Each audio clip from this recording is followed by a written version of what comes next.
இதில் வந்து எப்போ நான் சாப்பிட்டு பார்த்துட்டு நான் டேஸ்ட் கொடுப்பேன். ஆனால் இன்றைக்கி வந்து நான் மட்டும் சாப்பிட்டுட்டு நல்லா இருக்குன்னு சொல்ல மாட்டேன். இந்த பிரியாணியை கிட்டத்தட்ட எத்தனை பேர் கொடுக்க போகிறோம்? ஒரு 35 பேர் கொடுக்குறோம். 35-40 பேர் சாப்பிடலாம் தாராளமாக.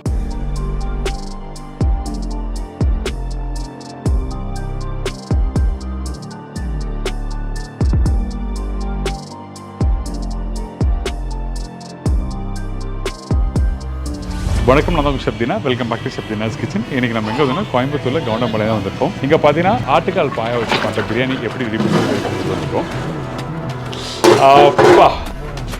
இப்போ எங்கே போனாலும் மட்டன் பிரியாணி இருக்கும், சிக்கன் பிரியாணி இருக்கும். இப்போ நாங்கள் ஸ்பெசிஃபிக்காக எங்கள் மைசா கேட்டிங்களா முருங்கக்காய் பிரியாணி ஸ்பெஷல். முருங்கக்காய் பிரியாணி நல்ல ஜம்முன்னு போட்டு கொடுப்போம். அதே மாதிரி இந்த ஆட்டுக்கால் பாயா பிரியாணி. ஆட்டுக்கால் பிரியாணி நாங்கள் போடும்போது என்னென்னா மேக்ஸிமம் ஒரு காது குத்து ஃபங்க்ஷன் ஒரு 100 பேர் 200 பேர்னால் அந்த டைமில் நாங்கள் இந்த மாதிரி ஆட்டுக்கால் பாயா பிரியாணி பண்ணி கொடுப்போம். செமையாக இருக்கும். அது நிறைய பேர் விரும்பி சாப்பிடுவாங்க. இந்த ஆட்டுக்கால் பாயா பிரியாணி நீங்கள் வீட்டில் செஞ்சு பாருங்கள், அதே மாதிரி சூப்பராக இருக்கும். எனக்கு தட்டா சேப்புக்கு நானே எடுத்துறேன். நான் எடுத்து வைக்கிறேன். நல்ல வெந்து ரெடியாக இருக்கு. கறிக்க ஜூஸியாக இருக்கும். சார் அப்படி சாப்பிடக்கூடாது சார். எப்படி அப்படி எடுத்துனா அப்படி ஜூஸியாக வரும். அந்த ஆட்டுக்கால் வேக வைக்கிற பக்கம் என்ன? 7 விசில் விட்டுருக்குறோம். சின்ன காலாக இருந்தால் 4 விசில் 3 விசில் விட்டாலே போதும். ஏன்னா சின்ன குட்டியோட ஆடாக இருக்கும். இது நல்ல ஒரு தரமான ஒரு ஆடு அப்படி இருக்கும் ஆட்டுக்கால். கறி இந்த மாதிரி பஞ்சு மாதிரி வந்திருக்காங்க. இதில் அந்த தேங்காய் பால் யூஸ் பண்ணுறாங்க. தேங்காய் பால் எடுத்து அரிச்சிருவோம். அரிக்காமல் அப்படியே ஊற்றினா தான் அந்த தேங்காய் சாப்பாடு வந்து குலையும், அதனால் ஒட்டும். இது வெறும் பால் மட்டுமே, நம்ம பசும்பால் மாதிரி. இது வெறும் பால் நல்லா அரிச்சு எடுத்துறாங்க. இந்த பிரியாணிக்கு வந்து இந்த பட்டை, லவங்கம், ஏலக்காய் இதெல்லாம் போட்டு ஒரு மசாலா ரெடி பண்ணுறாங்க. இதுக்கு நான் ஒரு பொடி அரைப்பேன் சார். பட்டை, கிராம்பு, மிளகு, சீரகெல்லாம் போட்டு நல்ல ஒரு பொடி, சாய் ஜீரா வரைக்கும். அது மட்டும் இல்லை, அந்த மசாலா வந்து குக் பண்ணுற பக்கம் ஒரு விஷயம் இருக்குது சொல்கிறாங்க. மசாலா வந்து எப்போவுமே பட்டை, கிராம்பெல்லாம் வந்து கொஞ்சம் கசப்பு தன்மை உள்ளது. அப்போ நம்ம அப்படியே போட்டுட்டோம்னா அந்த கசப்பு தன்மை அப்படியே கறியில் அரிக்கும். அப்போ எண்ணெய் நல்லா வதக்கிட்டோம்னா அந்த எண்ணெய் நல்லா வதங்கினதுக்கப்புறம் தான் அந்த ஸ்மெல் வர ஆரம்பிக்குங்க. அந்த பிரியாணி சூப்பராக வந்துடும். அந்த ஆட்டுக்கால் நீங்கள் மார்க்கெட்டில் வாங்கும்போது அதோட பக்குவம் என்ன? இந்த ஆட்டுக்கால் பாயா பிரியாணிக்கு வந்து ஆட்டுக்கால் வந்து ஒரு 20 கிலோ 22 கிலோ ஆடு இருக்கானோ. அப்போ கறி அதை உரிச்சிக்கும் போது 12 கிலோ இருக்கும், 12 கிலோ 13 கிலோ இருக்கும். அந்த மாதிரி ஒரு ஆடு எடுக்க முடியுங்கன்னா கால் நல்ல தரமாக 100 கிராம் 120 கிராம் அந்த காலோட தரம் இருக்கும். அந்த மாதிரி எடுத்துட்டிங்கன்னா நல்லாயிருக்கும் அந்த பிரியாணி. அந்த ஆட்டுக்காலை தோட்டம்னா 80% பதம் இருக்கும். ஆமாம், 20% காஞ்சிருக்காங்க. ஏன்னா அது வந்து ஒரு நாள் இன்றைக்கி வெட்டுற ஆட்டு மறுநாள் தான் சுடுவாங்க. சுடும்போது அதோட பாதி 20% வேகும். அந்த பதம் மட்டுமே கரெக்டான பதம். வாங்க, நிறைய விஷயங்கள் டிப்ஸோடு சொல்லித்தரப்போறாரு திரு ராஜன் அண்ணா. 1 கிலோ ஆட்டுக்கால் பாயா பிரியாணிக்கு 7 பேர் சாப்பிடலாம். 7 பீஸ் இருக்கானு 7 பீஸ் தான் குடும்பத்தில் ஒரு எல்லாருமே திருப்தியாக சாப்பிட்டுக்கலாம். வாங்க, அவர் போய் மீட் பண்ணலாமா?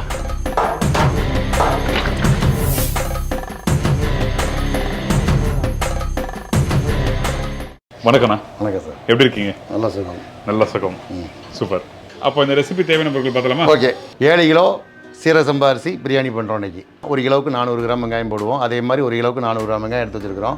1 கிலோவுக்கு 7 பச்சை மிளகா. பெரிய பச்சை மிளகா இருந்தால் 7 பச்சை மிளகா போடுங்க. சின்னதாக இருந்தால் ஒரு 10 பச்சை மிளகா போடுங்க. இது கம்பல்சரி ஒரு கணக்கு. 1 கிலோவுக்கு 50 கிராம் இஞ்சி 50 கிராம் போட்டு நாங்கள் இன்றைக்கி 7 கிலோ போடுறோம். 350 கிராம் இஞ்சி 350 கிராம் பூண்டு அரைச்சி வச்சுருக்கிறோம். 1 கிலோவுக்கு 300 கிராம் தக்காளி, 7 கிலோவுக்கு தக்காளி 200 வெட்டி வச்சுருக்கிறேன். ஒரு கைப்பிடி அளவுக்கு புதினா, அதே அளவுக்கு மல்லி, ஒரு 4 லெமன், 1 லிட்டர் தயிர். இதுதான் இதோட கணக்கு. 1 கிலோ பிரியாணிக்கு மட்டன் பிரியாணி ஆட்டுக்கால் பாயாவுக்கு 1/4 லிட்டர் ஆயில், சிக்கன் பிரியாணி 300 எண்ணெய் ஊற்றணும். இதே ப்ராசஸ் தான். 7 கிலோவுக்கு 70 கிராம் பட்டை போடணும். ஏலக்காய் வந்து 20 கிராம் போடுங்க. ஸ்டார் சோம்பு 20 கிராம், ஜாதிப்பூ அது ஒரு 20 கிராம், ஜாய் ஜீரா அது ஒரு 20 கிராம் போட்டுக்கோங்க. 70 கிராம் சோம்பு, 15லேருந்து 20 கிராம் கிராம்பு. ஓகே, இதுக்கு தேவையான அளவு பட்டை கிராம்பு இவ்வளோ தான். சரிண்ணா, இப்போ வந்து இந்த ஆட்டுக்கால் பாயா பிரியாணிக்கு தேவையான பொருட்கள் சொல்லிட்டீங்க. இப்போ ஃபஸ்ட்டு நம்ம என்ன பண்ண போகிறோம்? ஆட்டுக்கால் நல்லா கழுவுறோம். கழுவி ஆட்டுக்கால் இந்த மாதிரி ஃபஸ்ட்டு கழுவும்போது இந்த மாதிரி கடையிலேருந்து வாங்கி கழுவுனா இந்த மாதிரி இருக்கும் இல்லையா, பியூர் ஒயிட்டாக இருக்கணும். இதே மாதிரி பியூர் ஒயிட்டாக இருக்கணும். அதுக்கப்புறம் இந்த மாதிரி மஞ்சத்தூள் போட்டு நல்லா தேய்ச்சி இந்த மாதிரி நல்லா பியூராக கழுவி எடுத்துறாங்க. எனக்கு அது காமிங்க. இது வந்து கழுவும்போது இந்த மாதிரி இருக்கும், பியூர் ஒயிட்டாக இருக்கும். இந்த மாதிரி பியூர் ஒயிட்டாக கழுவணும். ஆமாம், ஃபயர் பண்ணும்போது அது முடி பூரா அதில் ஒட்டி தான் இருக்கும். ஒட்டிக்கும். பர்டிகுலராக இதில் முடி இருக்கும். அந்த முடி இருந்ததுன்னா நமக்கு என்ன ஆகுனா, நம்ம வயிறு உள்ள போகும்போது வந்து ஸ்டொமக் அப்செட் ஆகி ஃபுட் பாய்சன் ஆகிறதுக்கு நிறைய ப்ராப்ளம் வரதுக்கு வாய்ப்பு இருக்குது. அதனால் நம்ம என்ன பண்ணுறோம், இதை நல்லா வாங்கிட்டு நல்லா கம்பினார் வாஷ் போட்டு பண்ணுறேங்க. கம்பினார் போட்டு சின்னதாக ஒரு நார்மலாக இருக்கும், அதை வச்சு நல்லா தேய்ச்சினா அந்த முடிகிடிலாம் வந்துடும். இதுதான் ஆக்சுவல் ப்ராசஸ், நிறைய பேர் பண்ணுவாங்க. அதுக்கப்புறம் தண்ணியில் போட்டு நல்லா வாஷ் பண்ணி மஞ்சள் போட்டு எடுத்து வச்சுன்னா உங்களுக்கு வந்து ஒன்றுமே ஆகாது. அதாவது இந்த பக்குவத்தில் மொத்தமாக எடுத்துக்காமீங்க, இந்த மாதிரி பக்குவத்தில் இந்த மாதிரி பக்குவத்தில் நல்லா நீட்டாக கழுவி ஒரு அழுக்கு இல்லாமல் அப்படி கழுவி எடுக்கணும். சரி, ஓகே. இதுக்கப்புறம் நம்ம என்ன பண்ணுறோம், இது ஒரு சார் முழுசாக போடாலும் போடலாம், கட் பண்ணியும் போடலாம். ஏன்னா ஒரு நிறைய பேர் வீட்டில் குழந்தைங்க நிறையா இருப்பாங்க, அப்புறம் ரெண்டாக கட் பண்ணுவாங்க.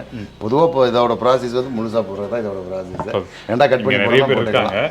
இதெல்லாம் பாதி வந்து 1/2 கட் பண்ணி போடலாம், 1/2 கட் மீதி வந்து முழுசாக போட்டுக்கலாம். இப்போ ஃபர்ஸ்ட் இது வேக வைக்கிறோமா? வேக வைக்கணும். குக்கரில் போட்டு ஒரு 4 விசில் விட்டோம்னா அது நல்லா வெந்துடும். வெந்ததுக்கப்புறம் பிரியாணி போடும். இப்போ வேக வச்சிடலாம். பட்டை கிராம்பு பொடி அரைக்க கொடுத்துடலாம். இது ஆமாம், ஓகே. நீங்கள் சொன்ன குவான்டிட்டி வந்து இது அப்படியே கொடுத்துறோம், அப்படியே கொடுத்து அரைக்க கொடுத்துடலாம். இது வறுக்கணும் அப்படிலாம் அவசியம் இல்லை, வறுக்க அதான் சார் எண்ணெயில் வதக்கிறோம்ல. ஓகே. சிலவங்க வந்து பச்சையாக மேலே பிரியாணியில் சாப்பாடு கிளக்கும் போது போடுவாங்க, அவங்க வறுத்து போடலாம். நாங்கள் எண்ணெயில் வதக்கிடுவோம்.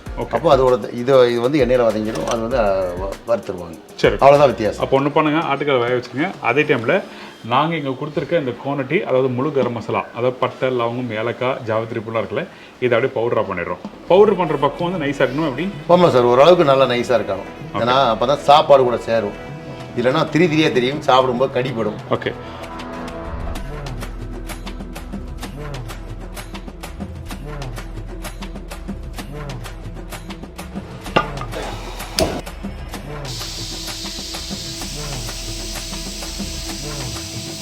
ஆட்டுக்கால் வந்திருக்கு, 7 விசில் விட்டுருக்குறோம். வெந்ததை ஓப்பன் பண்ணுறோம். அதே டைம் மசாலா ரெடி பண்ணியாச்சு. மசாலா ஏற்கனவே நம்ம பட்டை கிராம்பு அரைச்சி காமிச்சிருக்கிறேன் மசாலா.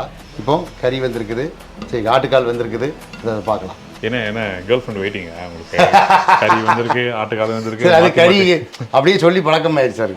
எத்தனை விசில் விட்டோம்? 7 விசில் விட்டுருக்கோம். 7 விசில் உப்பு போட்டு வேக வச்சுருக்கோம். கால் நல்ல பெரிய கால்னால 7, சின்ன காலாக இருந்தால் 4 விசில் 3 விசில் விட்டாலே போதும். ஏன்னா சின்ன குட்டியோட ஆடாக இருக்கும்.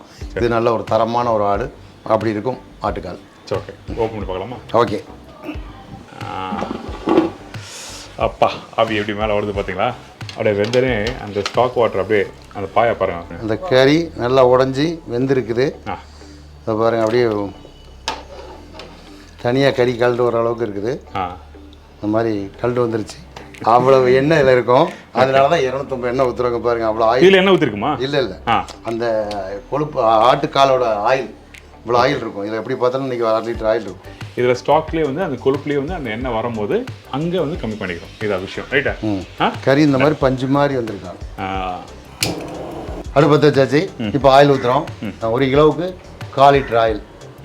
அப்போ 7 கிலோவுக்கு 1.25 லிட்டர் ஆயில் ஊற்றுறோம். ஓகே.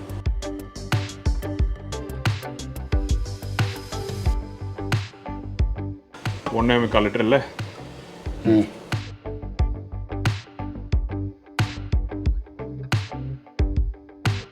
எண்ணெய் ஊற்றிருக்கோம். இதுக்கப்புறம் எண்ணெய் ஊற்றினா ஒரு பீஸ் பட்டை கிராம்பு போடுறோம். இந்தாங்க தாளிக்கிறதுக்கு. இந்தாங்க, சும்மா தாளிக்கிறது ஜஸ்ட் 2 பீஸ். என்னென்னா அந்த எண்ணெயில் அந்த எண்ணெய் மனமும் வரணுங்கிறதுக்காக. இந்த பெரிய எண்ணெயாக இருக்கும். இந்த எண்ணெயில் 2 பட்டை கிராம்பு போட்டு தாளிச்சோம்னா அந்த பட்டை கிராம்போட தாளிப்போட எண்ணெய் அதை ஸ்மெல் வந்து அந்த எண்ணெயில் இருந்துடும். அப்போ நம்மளுக்கு ஓப்பன் பண்ணும்போது அப்படியே ஜிகுன்னு வந்துடும். ரைட், அதுக்கு தான் சும்மா ஒரு தாளிப்புக்கு மட்டும் 4-5 கிராம்பு. ஓகே. ஒரு 2 பட்டை. ஓகே. 4 ஏலக்காய். ஓகே. ஒரே ஒரு பூ. ஓகே. ஒரு ஜாதிப்பூ. அவ்வளோதான். அவ்வளோதான் தாளிப்புக்கு. என்னென்னா இது தாளிக்கும் போது அந்த எண்ணெயோட மனம் நல்லாயிருக்கும்.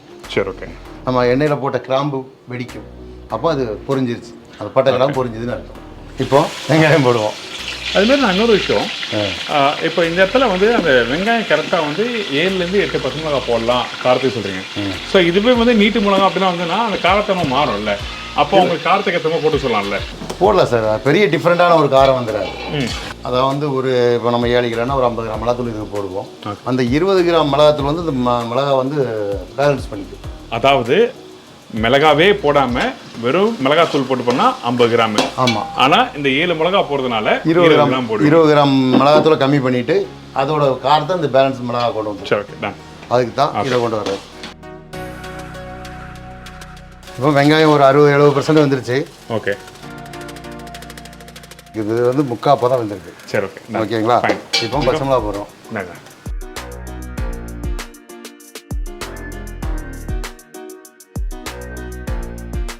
இப்போ தக்காளி போடுறோம். எல்லாத்தையும் போட்டுருவோம். கொஞ்சம் போடுறோம்.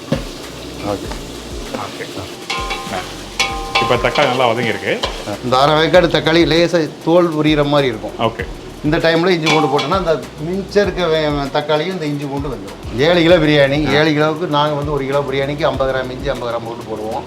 சாப்பிடும்போது தொண்டையில் அரிக்காது. கொஞ்சம் இஞ்சியோட காரம் அதிகம் இருந்தால் தொண்டையில் லைட்டாக கொஞ்சம் அந்த காரம் இருக்கும். ஓகே. இப்போ இஞ்சி பூண்டு பேஸ்ட் போட்டாச்சு. இதுக்கப்புறம் அந்த மிளகாத்தூள்லாம் இப்போ போடுறோமா? இல்லை சார், இது கொஞ்சம் நல்லா வேகட்டு.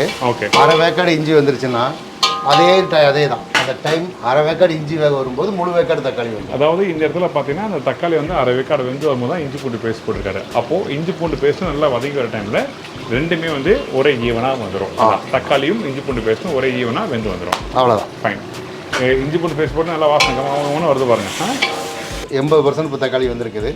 அந்த முழுசாக வெந்ததுக்கப்புறம் அந்த தோல் மட்டுமே தனியாக இருக்கும். சரி, ஓகே. இப்போ அந்த தோலில் சதை கொஞ்சம் இருக்குது. தக்காளி வந்து பர்டிகுலர் ஆப்பிள் தக்காளி போடுங்க, நாட்டு தக்காளி நாங்கள் போடுறதில்ல. அடுத்தது மல்லி புதினா. மல்லி புதினா இந்தாங்க. மல்லி புதினா 7 கிலோ போடுறோம். 7 கிலோவுக்கு என் கைப்பிடி எவ்வளவோ அந்த அளவுக்கு. ஓகே. அந்த அளவுக்கு மல்லி. ஓகே. இந்த டைமில் மல்லி புதினா போடுங்க. ஃபஸ்ட்டு வெங்காயம் போட்டோன்னே மல்லி புதினா போட்டிங்கன்னா ரொம்ப அது வெந்துடும். இன்னும் அடுத்தது பட்டை கிராம்பு போடுறோம். பட்டை கிராம்பு மசாலா அரைச்சி வச்ச மசாலா. அரைச்சி வச்ச மசாலா போட்டோம்னா இந்த டைமில் இந்த பாருங்கள் மசாலா அப்படி இருக்கா. இதுதான் பிரியாணியோட டேஸ்ட்டுக்கு. இந்த மசாலா அப்படி ஆயிரும். அந்த தொக்கு மாதிரி வரும். வந்துடணும். வந்துச்சுன்னா அதுக்கப்புறம் பட்டை கிராம்பு போடுறோம். ஓகே.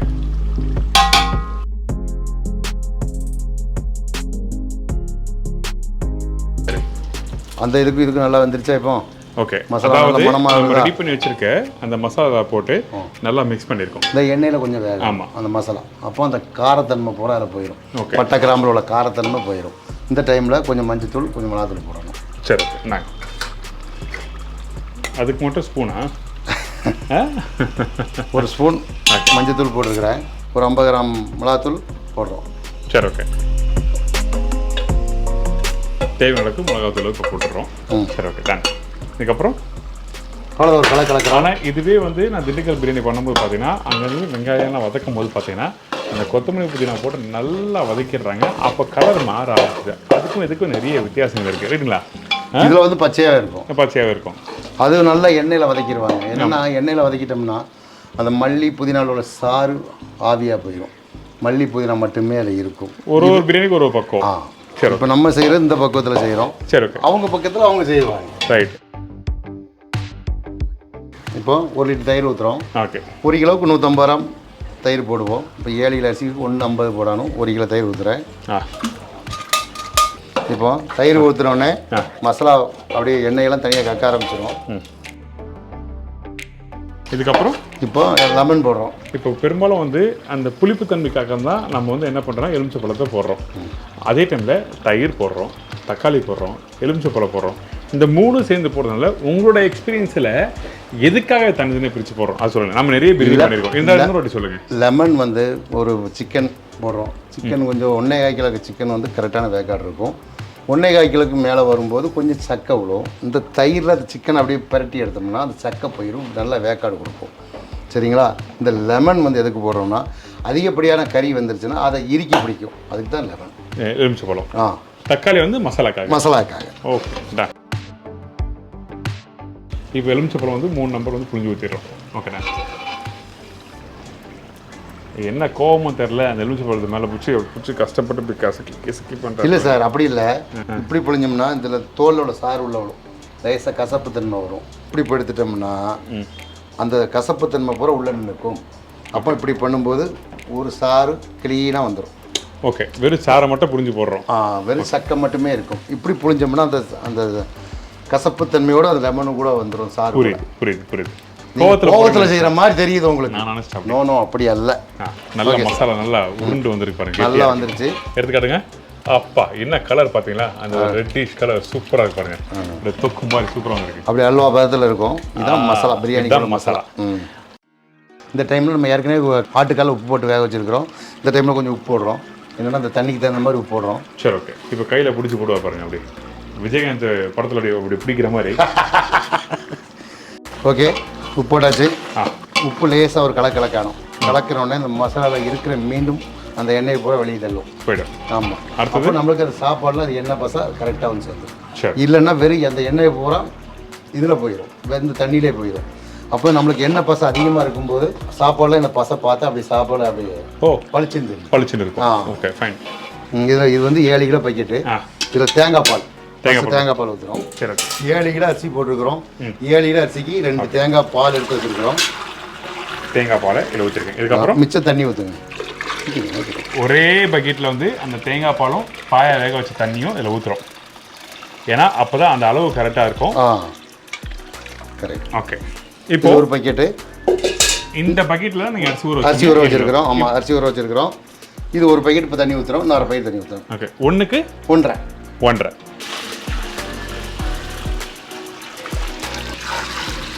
தண்ணி ஊற்றியாச்சு. அரிசி 1/4 மணி நேரத்துலேருந்து 20 நிமிஷம் வரைக்கும் ஊறினா போதும். அதுக்கு மேலே ஊறக்கூடாது. ஏன்னா ரொம்ப அரிசி ஊறினா முனை உடையும். ஓகே. 1/4 மணி நேரம், அதிகபட்சம் 20 நிமிஷம். இப்போ இந்த பார்த்தீங்களா குழம்பு மாதிரியே இருக்கும். பாயா குழம்பு வருதா? தண்ணியாக இருக்குது. இல்லை, அந்த குழம்பு பாயா குழம்பு இப்படி தான் இருக்கும். ஓகே. தின்னாக இருக்கும். நம்ம பாயா வந்து நல்லா வேக வச்சுட்டோம். அதனால் கடைசி தம்போடு போடுவோம். இப்போ அரிசி போடலாம். அரிசி போடலாமா? ஓகே.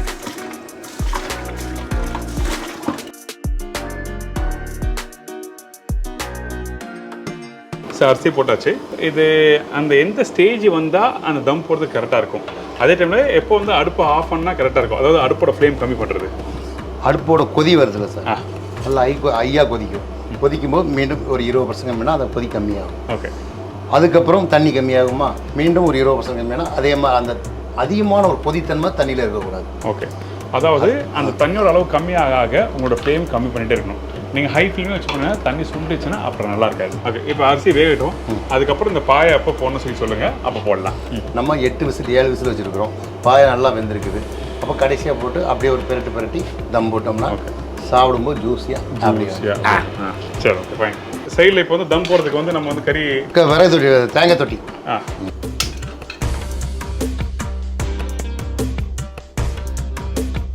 இப்போ ரைஸ் எல்லாம் தண்ணி மட்டமாக வந்துருச்சு சார்.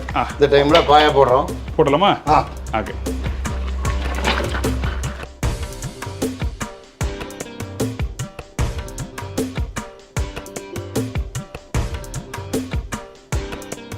அவ்வளோதான். என்ன போடலாமா? அப்போ எரி சும்மா முடியடுங்க. அவ்வளோதான்.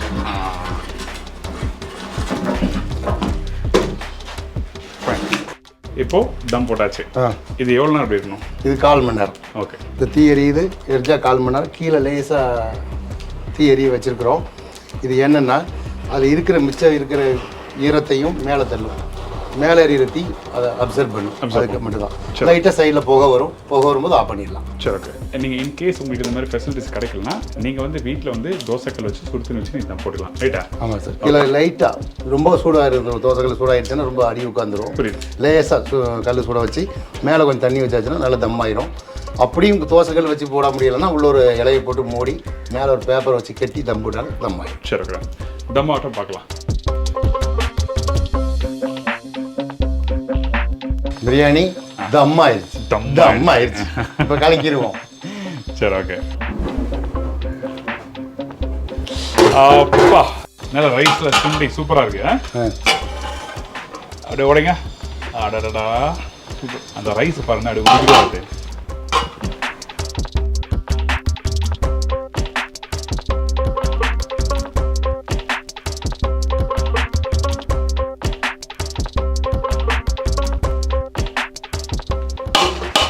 இதான் சார் பக்குவம்.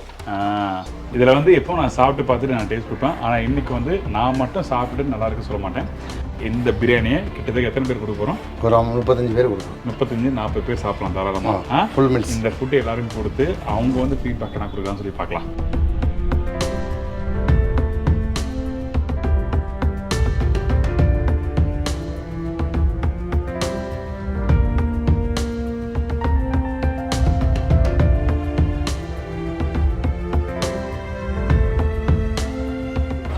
எப்படி இருக்கீங்க? நல்லா இருக்கு. போதுங்களா? திருப்தியாக நல்லா சாப்பிடுங்க. ரொம்ப நன்றி. நல்லா இருக்குங்களா? சந்தோஷம். நல்லா சாப்பிடுங்க.